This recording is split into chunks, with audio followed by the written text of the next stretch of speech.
귀한 찬양 하나님께서 받으신 줄로 믿습니다. 오늘도 주님께서 주시는 말씀으로 은혜 충만하시기를 축원합니다. 느헤미야서는 남유다 백성이 바벨론으로 끌려가 포로 생활을 하다가 고향으로 귀국하여 신앙을 회복해가는 과정을 담은 말씀입니다. 바벨론으로 끌려갔다는 것입니다. 바벨론이라 하면 어딘가 하면요, 지금의 이라크 지역입니다. 지금의 이라크가 예전에 성경에 나오는 그 당시의 바벨론인 것입니다. 이스라엘을 기점으로 현재는 바로 위에 레바논이 위치되어 있습니다. 레바논 위에는 시리아가 그 위에 있습니다. 시리아를 중심으로 해서 시계 방향으로 오른쪽으로 돌면 이라크가 있고요. 이라크 밑에 쿠웨이트가 있습니다. 이렇게 시계 방향으로 지역들이 지금 존재하고 있지요. 이라크라고 하는 지금의 지역 안에 바벨론이 있는 것입니다. 강으로는 메소포타미아 문명의 발상지인 티그리스 유프라테스 강 반달 모양의 그 장소에 바벨론이 있었던 것이지요. 구약의 느헤미야서는 이스라엘의 역사를 담은 이야기라 해서 역사서로 분류되고 있습니다. 중심 인물에는 느헤미야가 있었고 학사 에스라가 있었습니다. 학사란 서기관입니다. 서기관은 율법의 전문가이면서 율법을 기록하거나 보관해 놓은 보직, 그 역할을 담당한 사람을 서기관이라 말합니다. 위대한 지도자 느헤미야와 학사가 아주 큰 역할을 하게 되는 것입니다. 어디나 이런 지도자가 있으면 얼마나 흐뭇하겠습니까? 아무튼 이스라엘 백성은 몰락해 가려 했지만 하나님이 그들을 다시 고국으로 돌아가게 해 주었습니다. 그때 돌아온 백성들을 일으켜 세우고자 했던 그 지도자 느헤미야, 그 사람은 예루살렘의 희망이었습니다. 그러면 성도 여러분, 느헤미야서는 어떻게 구성되어 있을까요? 먼저 1장과 2장입니다. 오늘은 8장의 말씀을 우리가 읽고 있습니다만 8장의 말씀 위로 거슬러 올라가면 느헤미야서 1장의 말씀은 느헤미야가 하나님께 간절히 기도하는 기도의 내용이 나온 장입니다. 하나님, 우리 백성이 다시 고국 예루살렘으로 돌아갈 수 있도록 하나님 인도해 주십시오. 우리 백성이 수년간 포로 생활을 하였는데 이제 하나님께 회개하지 않았습니까? 우리 백성들 다시 고향 땅으로 돌아갈 수 있도록 하나님 역사해 주시옵소서. 간절히 기도하는 내용이 1장의 말씀이 나오고요. 2장의 말씀은 드디어 이스라엘 백성을 하나님께서 고향 땅으로 돌려보내오는 귀환의 과정이 담겨 있습니다. 그 귀환의 과정이 2장 말씀에 나와 있지요. 3장과 4장 말씀은 돌아온 후에 무너진 폐허가 된 성벽을 재건하는 과정들이 3장과 4장에 기록되어 있습니다. 오늘 보게 되는 8장은 느헤미야와 학사 에스라가 이스라엘 백성을 향해 개혁과 회개를 선포하는 내용이 나오는 겁니다. 다시 말하면 대대적인 개혁운동의 시작을 알리는 것이죠. 느헤미야만이 아니라 학사 에스라 그리고 12명의 제사장들은 바벨론에서 들어온 남유다 백성에게 무엇보다 개혁이 필요하다, 개혁이 필요함을 느끼며 선포하게 되는 것입니다. 개혁의 이유가 무엇이었겠습니까? 첫 번째로는 이방의 악습과 죄를 말끔히 씻어내야 하는 성결이 필요했기 때문입니다. 여러분 아십니까? 한자 쓰고의 금묵자욱 근주자적. 먹을 가까이 하는 사람은 검어지게 돼 있고 붉은색을 가까이 하는 사람은 붉은색으로 물든다. 그런 말씀이에요. 내 삶의 가치를 누구와 나누냐에 따라서 삶의 질이 달라진다는 겁니다. 내 삶이 죄된 사람과 어울리면 죄를 짓게 되지만 생명과 평화, 사랑을 논하는 사람과 어울리면 생명력이 넘치는 그런 사람이 되는 것입니다. 바로 그런 말씀이에요. 남유다 백성도 오랫동안 바벨론에 머물러 있었으니 바벨론의 문화 환경에 자신도 모르게 젖어 있었을 것입니다. 가랑비에 옷 젖는 줄 모르고 말입니다. 또 하나의 동기는 낙심과 절망, 체념, 안주의 가치관과 사고방식을 깨우치기 위함입니다. 프랑스의 수필가인 폴 프루제라는 작가가 이런 말을 했습니다. 사람은 생각하는 대로 살지 않으면 사는 대로 생각한다. 생각하는 대로 살지 않으면 그저 사는 대로 생각한다는 것입니다. 좀 생각을 해야 하는데 그게 귀찮아서 지금 살고 있는 이 모습 이대로가 괜찮다라고 생각한다는 것이죠. 노예로 그동안 살았으니 노예 근성의 티가 벗어나지 않는 것입니다. 그 노예 근성의 티를 벗어나게 하기 위해서 느헤미야가 신앙의 대개혁 운동을 시작하게 된 것입니다. 바벨론의 노예로 살던 그 긴 기간 하나님의 백성이라는 정체성을 잃어버렸다는 것입니다. 궁극적으로는 하나님과의 바른 관계 정립이 필요한 거예요. 그래서 우상을 타파하고 유일하신 하나님께로 돌아오게 하기 위한 그 간절한 꿈이 느헤미야에게 있었습니다. 이제는 바벨론의 지배가 아니라 하나님의 지배를 받아야 한다. 이제는 바벨론이 믿는 신의 지배가 아니라 하나님의 지배를 받는 그러한 삶이 마땅하다. 그러한 필요성을 느헤미야도 느꼈고 온 백성이 느꼈을 것입니다. 이 모든 것을 통칭하여 신앙의 대개혁이라 일컬을 수 있습니다. 개혁이고 변화이고 회개운동인 거예요. 이 개혁과 변화, 회개운동을 위한 일은 우선 먼저 오늘 함께 읽은 8장 5절의 말씀입니다만 그 전에 8장 1절로 올라갑니다. 오늘 말씀은 아닙니다만 느헤미야 8장 1절의 말씀을 한번 읽어보도록 하겠습니다. 이스라엘 자손이 자기들의 성읍에 거주하였더니 일곱째 달에 이르러 모든 백성이 일제히 수문 앞 광장에 모여 학사 에스라에게 여호와께서 이스라엘에게 명령하신 모세의 율법책을 가져오기를 청하매. 아멘. 모세의 율법책을 가져와 달라고 청하였던 것은 말씀을 듣고자 했던 심정을 표현하는 것인데 말씀이 그리어 이스라엘 백성들은 학사 에스라에게 율법책을 가져와 달라. 1절 중간의 말씀 보니까 이스라엘 자손이 자기들의 성읍에 거주하였더니 일곱째 달에 이르러 모든 백성이 일제히 수문 앞 광장에 모여 학사 에스라에게 여호와께서 이스라엘에게 명령하신 모세의 율법책을 가져오기를 청했습니다. 율법책을 가져오기를 청했다고 하는 것은 하나님의 말씀을 듣고자 했던 그 간절함이었습니다. 그 다음 3절 말씀을 읽어봅니다. 수문 앞 광장에서 새벽부터 정오까지 남자나 여자나 알아들을 만한 모든 사람 앞에서 읽음에 뭇 백성이 그 율법책에 귀를 기울였는데. 아멘. 본문의 말씀이 아니기 때문에 읽는 것입니다. 3절의 말씀 보니까 수문 앞 광장에서 새벽부터 정오까지 남자나 여자나 알아들을 만한 모든 사람 앞에서 읽음에 그랬어요. 에스라가 그 율법책을 읽은 것인데 에스라만이 아니라 13명의 제사장들이 곁에서 도우며 돌아가며 낭독을 하였습니다. 그런데 그 시간은 새벽 여명이 밝아지는 그 순간부터 정오까지 모든 사람 앞에서 읽었다는 것입니다.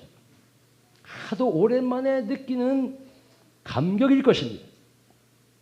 몇 년 동안 포로 생활을 하였느냐 하면 완전 멸망 BC 586년.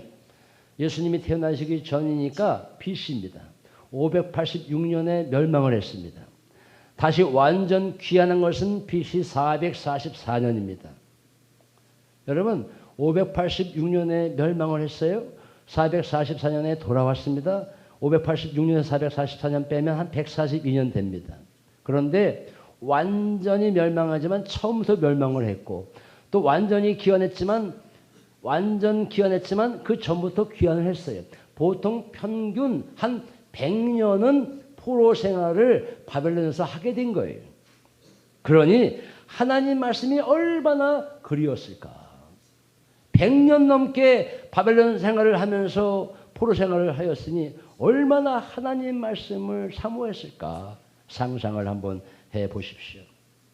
지금도 예루살렘의 통곡의 벽이라는 곳을 가보면요, 하루 종일 이스라엘 백성들이 그들의 경전인 토라를 읽고 있는 장면을 보게 됩니다.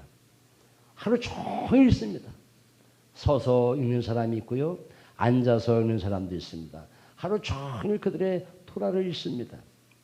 오늘 본문에서도 에스라가 낭독을 할 때 백성들은 새벽부터 정오까지 자리를 뜨지 않고 율법을 들은 것입니다.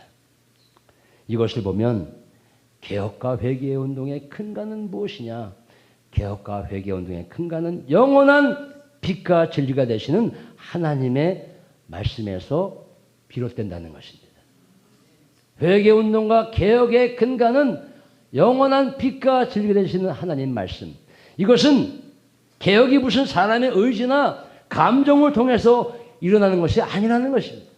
오직 하나님 말씀을 통해서만 개혁이 일어난다는 사실을 우리에게 알려주고 있지요. 이 율법책 본문 말씀을 낭독할 때 어떤 일이 일어났습니까? 오늘은 여러분 오늘 율법책을 낭독할 때 그때 일어난 일을 여러분과 함께 나누어 보고자 하는 것입니다. 첫 번째 율법책을 낭독할 때 어떤 일이 나왔습니까? 3절의 말씀을 우리 한번 읽어봤습니다. 3절의 말씀 보니까 백성들이 귀를 기울였다 그랬습니다. 수문 앞 광장에서 새벽부터 정오까지 남자나 여자나 알아들을 만한 모든 사람 앞에서 읽음에 뭇 백성이 그 율법책에 귀를 기울였는데, 할렐루야, 할렐루야, 귀를 기울였어요. 모든 백성들이 귀를 기울였어요. 여러분, 말씀을 듣는 데는 우선 귀를 기울여야 합니다. 귀를 열어야 합니다. 귀를 닫으면 안 됩니다. 그들은 귀를 열었습니다. 진심으로 귀를 연 거예요. 제가 좋아하는 성경 말씀이 있습니다. 이사야 50장 4절의 말씀인데 너무나 은혜가 되는 말씀이라 함께 읽어보려고 합니다. 이사야 50장 4절의 말씀입니다. 주 여호와께서 학자들의 혀를 내게 주사 나로 곤고한 자를 말로 어떻게 도와줄 줄을 알게 하시고 아침마다 깨우치시되 나의 귀를 깨우치사 학자들 같이 알아듣게 하시도다. 말씀을 계속 띄워주십시오. 한번 읽어볼까요? 다 같이 시작.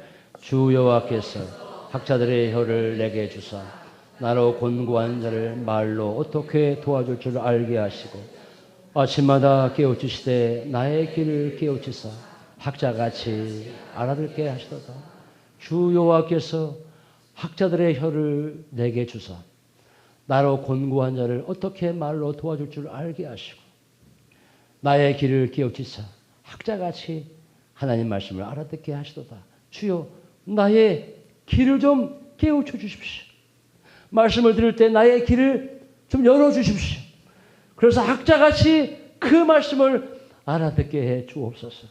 이사야가 간절히 고백하여 선포한 예언의 말씀입니다.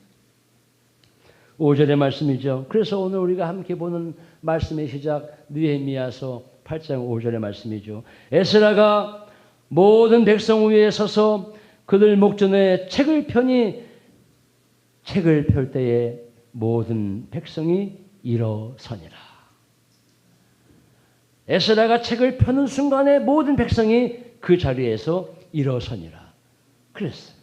여러분, 일어선다는 것이 뭡니까? 그것은 하나님께 경배한다는 것이죠. 일어선다는 것은 하나님에 대한 경외심입니다.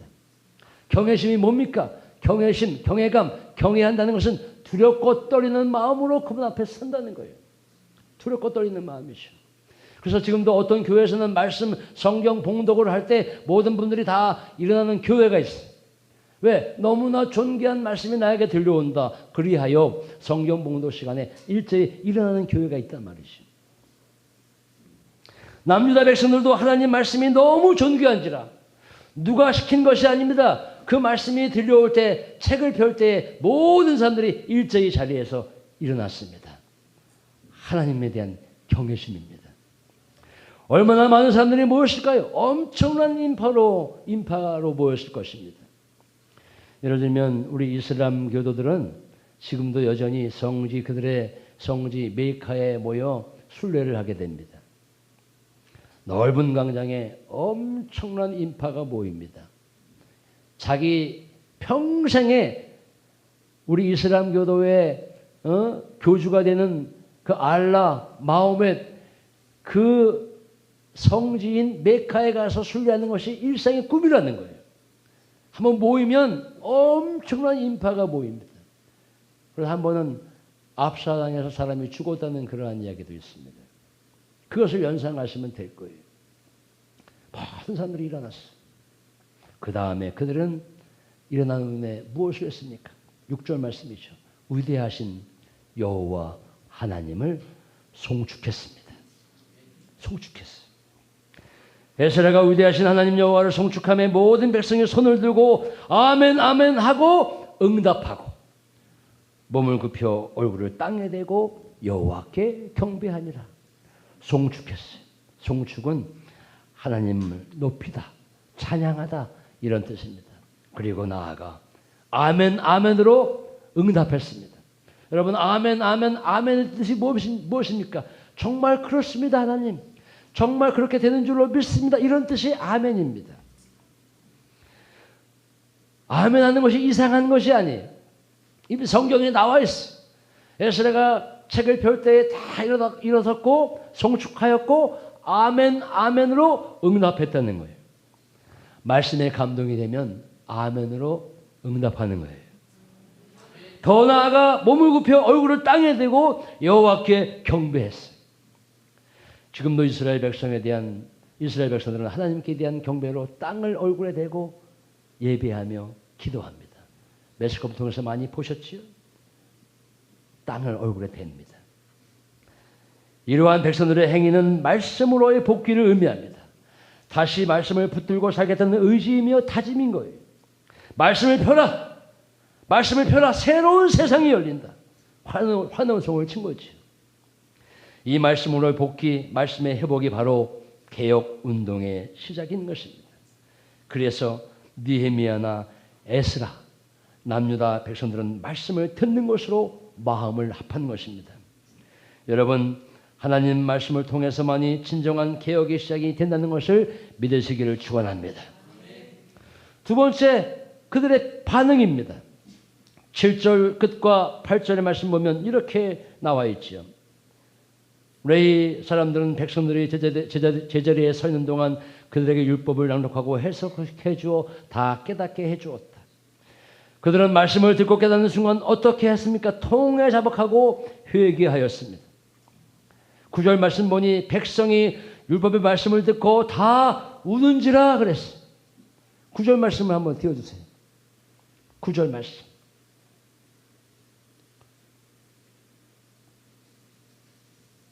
너무나 중요한 말씀이죠. 8장 9절 말씀.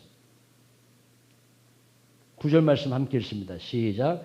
백성이 율법의 말씀을 듣고 다 우는지라.